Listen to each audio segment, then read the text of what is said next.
Hey guys, welcome to the CO visit. Colin here, and my trusty coffee. Happy Friday to everybody. And yes, indeed, you read that title right. The disfellowshipping practice protects chomos. Yes, it does. Now, ask me how. Well, I'm going to tell you. But first of all, I'm going to give you an example of what the Watchtower Society always criticized about the Catholic Church. What they criticized was when some type of abuse, child abuse, was discovered in a church and that the perpetrator was a priest, what would usually happen? What would the Vatican do? They would move that priest to another parish. And what was accomplished by that?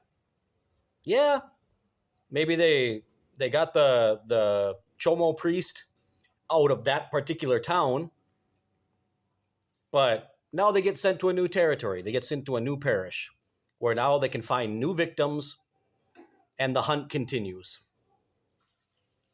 So all that did in the end was multiply the victims. Made more and more and more and more. Every time they moved them to a different city or to a different region, more victims popped up. Well, the same thing happens with the disfellowshipping practice that Jehovah's Witnesses have. And you know what's interesting about that? Their own literature, in this case, the Shepherd the Flock of God book, puts the noose around their own neck. It's not the two-witness rule. It's none of that. I mean, that can protect them as well. But what's really protecting child molesters, child abusers, is the actual disfellowshipping offense.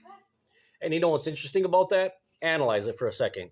According to the very manual that directs elders how to act, if they get to the point of disfellowshipping a person who has been accused of CSA, that means they had proof of it. Either that person confessed, or there were witnesses, or whatever the case might be.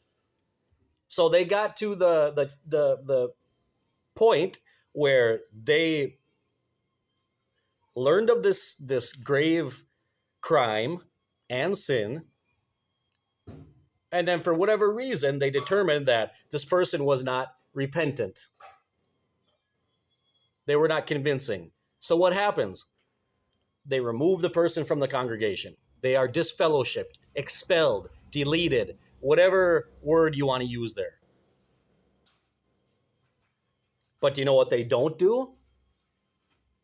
They don't report it to the authorities, just like the Catholic Church did.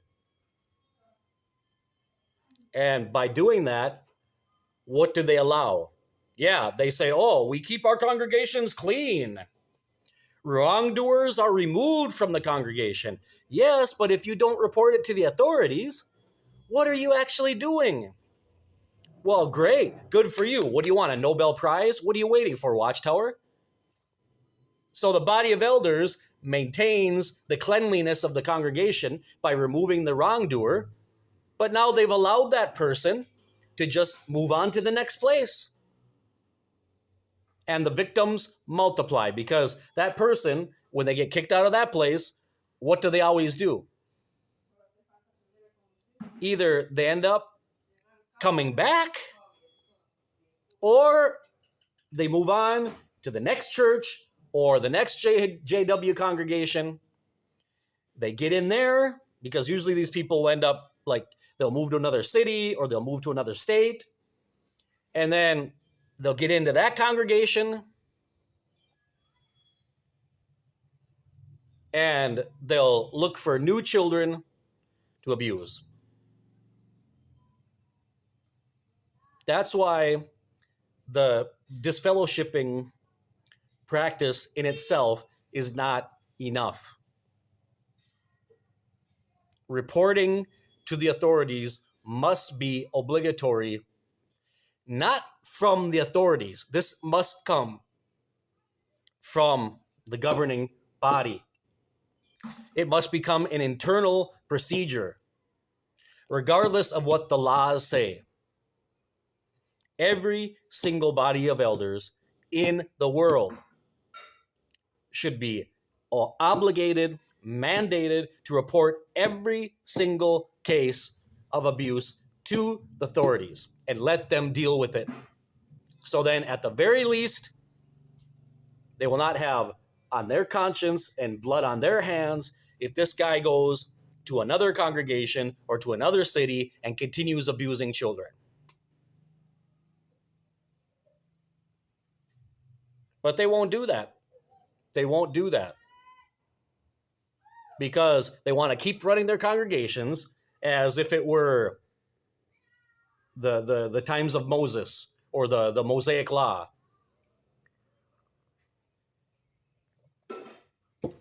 And then they want to keep pretending like this is handled or it doesn't happen in our organization.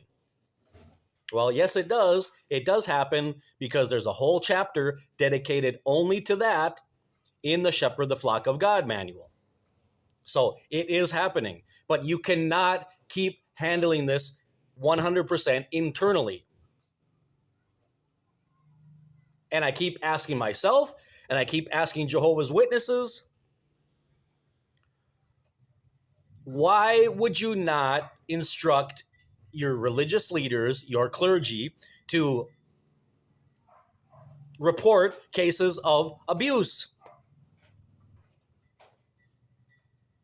It's not a question of you're not the ones to judge about the evidence or this or that. That's not up to you.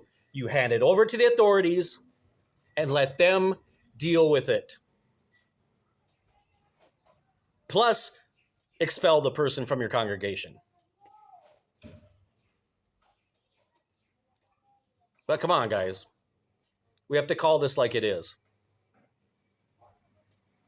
The very practice itself covers for chomos and allows them to go to other places and search for more victims.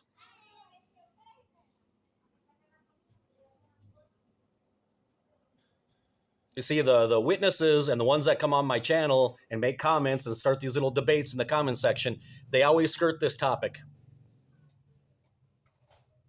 And the only thing they can really say in the end to defend themselves is, we report it. They always twist the truth. Half-truths.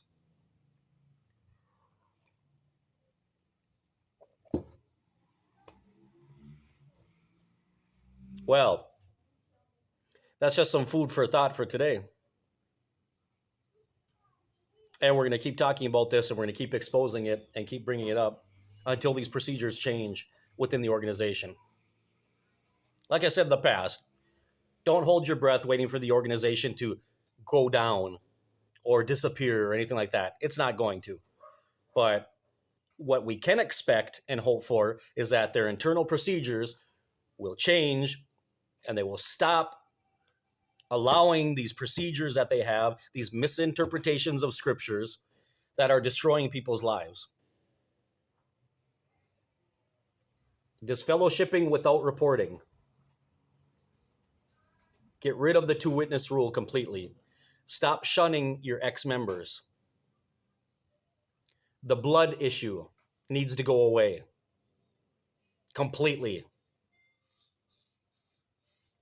All those are separate topics that we can talk about another time. Well, I hope everyone has a great weekend. And stay tuned. I'll be uploading very soon the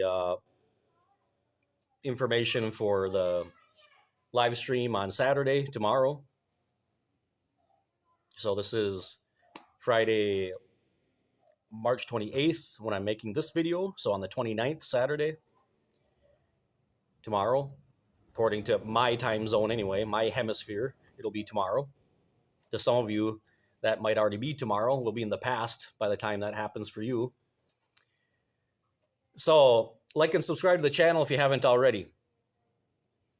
Support the channel.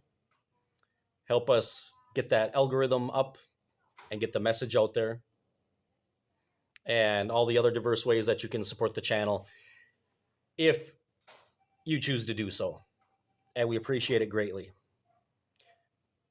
See you soon, guys, and be blessed.